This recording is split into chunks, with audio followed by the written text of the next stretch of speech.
क्या आप motivational book पढ़ पढ़ करके थक गए हैं, लेकिन कोई जीवन में चमत्कार हुआ नहीं है, कोई जीवन में उमंग आई नहीं है? तो आज से ही आप मोटिवेशनल किताबें पढ़ना बंद कर दें। अगर आपने बहुत सारे मोटिवेशनल स्पीकर को सुना है, कुछ घंटों की मोटिवेशन के बाद ढाक के 3 पात हो जाते हैं। जीवन उसी धर्रे से शुरू हो जाता है।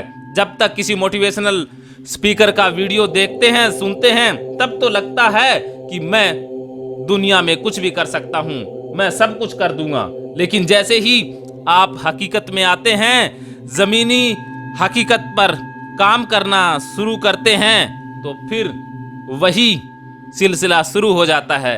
आप पहले से ज्यादा निराश हो जाते हैं। तो आज के बाद आपको किसी भी मोटिवेशनल स्पीकर को सुनने की जरूरत ही नहीं है, क्योंकि आज की इस वीडियो में मैं खास उस किताब का जिक्र करने जा रहा हूं जो सबसे बेहतरीन मोटिवेशनल बुक है। उस बुक को पढ़ने के बाद किसी भी बुक को पढ़ने की कभी कोई आवश्यकता नहीं रहेगी। और एक ऐसा मोटिवेशनल स्पीकर, पहला दुनिया का मोटिवेशनल स्पीकर, जिसको अगर आपने सुन लिया, उसको सुनने के बाद किसी और को सुनना शेष रह ही नहीं जाएगा।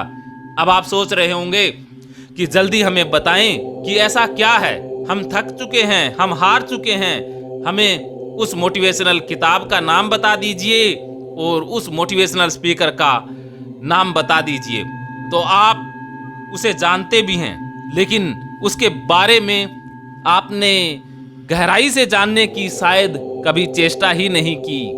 सबसे पहली मोटिवेशनल बुक श्रीमद् भागवत गीता और सबसे पहले मोटिवेशनल गुरु श्री कृष्ण। हजारों मोटिवेशनल बुक्स पढ़ी हैं, हजारों मोटिवेशनल स्पीकर के वीडियो देखे हैं, लेकिन किसी से कोई बात ज्यादा बनती नहीं है। कुछ घंटों तक सब कुछ ठीक लगता है, बाद में सब ढाक के 3 पात हो जाते हैं। लेकिन जैसे ही श्रीमद् भागवत गीता को पढ़ा, श्री कृष्ण के जीवन को समझा, तब कुछ शेष नहीं रह गया। और इसी वीडियो में मैं यही बताने का प्रयास कर रहा हूं कि आप अगर भागवत गीता के 18 अध्यायों को निरंतर पढ़ें और उन्हें जीवन में अप्लाई करें, जीवन के अंदर उन्हें समावेश कर लें, भागवत गीता आपका जीवन बन जाएगी। फिर आप हजारों लाखों किताबों के बराबर बन जाएंगे। फिर आपके अंदर से किताबें निकलेंगी, क्योंकि इस भागवत गीता में ऐसा ज्ञान है, वो ज्ञान हमारे द्वारा फिर मानवता के उद्धार के लिए लगेगा। उस समय हम कृष्ण अवस्था में ही पहुंच जाएंगे और श्री कृष्ण रियल हीरो, असली मोटिवेशनल स्पीकर, जो जीवन की हकीकत के प्रति हमें रूबरू करवाते हैं।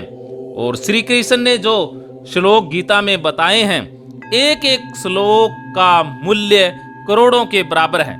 एक एक श्लोक को हम जीवन में अप्लाई करें, जीवन श्लोक के अनुसार जीना स्टार्ट कर दें, तो कुछ भी ऐसा शेष नहीं रह जाएगा जिसे हमें प्राप्त करना हो।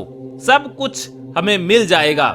ऐसा नहीं है कि हम प्रधानमंत्री बन जाएंगे, हमें वो एहसास हो जाएगा कि हम इस ब्रह्मांड के, इस दुनिया के मालिक हैं, हम ही हैं। और अंत में एक ऐसा आभास होगा कि कृष्ण मैं ही हूं, क्योंकि गीता में श्री कृष्ण खुद कहते हैं कि मैं ही हूं, सब में मैं समाया हुआ हूं। कुछ लोगों को अहंकार की प्रकाष्ठा नजर आती है श्री कृष्ण में, लेकिन श्री कृष्ण का अहंकार उस चरम सीमा पर है जहां पर कुछ दूसरा शेष ही नहीं है। जब श्री कृष्ण के उस स्वरूप को, श्री कृष्ण की उस अवस्था को हम जानेंगे कि मेरे अलावा कुछ दूसरा है ही नहीं, मैं हूं और मेरे अलावा कोई और इस दुनिया में है ही नहीं। जब इस अवस्था का हमें आभास होगा, तो उस अवस्था के बाद किसी प्रकार की कोई समस्या शेष रह ही नहीं जाएगी। ना कोई समस्या, ना कुछ प्राप्त करने को रह जाएगा। सिर्फ बचेगा तो सचितानंद, सिर्फ आनंद बचेगा, सत्य बचेगा और चित्त बचेगा। जब चित्त सत्य में समा जाएगा तो फलित होगा आनंद। गीता की यही खूबी है। अगर आप गीता के 700 श्लोकों को जानना चाहते हैं, जीवन में अप्लाई करना चाहते हैं, इसके लिए आप श्रीमद् भागवत गीता को भी पढ़ें। और मेरी पूरी कोशिश रहेगी कि आने वाले दिनों में एक संपूर्ण 700 श्लोकों पर वीडियो आप तक भेजा जाए। अगर आप 700 श्लोकों पर वीडियो चाहते हैं तो कृपया कमेंट बॉक्स में मुझे ज़रूर अपना कीमती सुझाव भेजें। और भी भागवत गीता से संबंधित मैं वीडियो निरंतर बनाता जाऊंगा। इसके लिए आप मुझे कमेंट बॉक्स में ज़रूर लिखें। जो आपका कमेंट आएगा उसी से संबंधित मैं नेक्स्ट वीडियो बनाने वाला हूं। जय श्री कृष्णा, राधे राधे।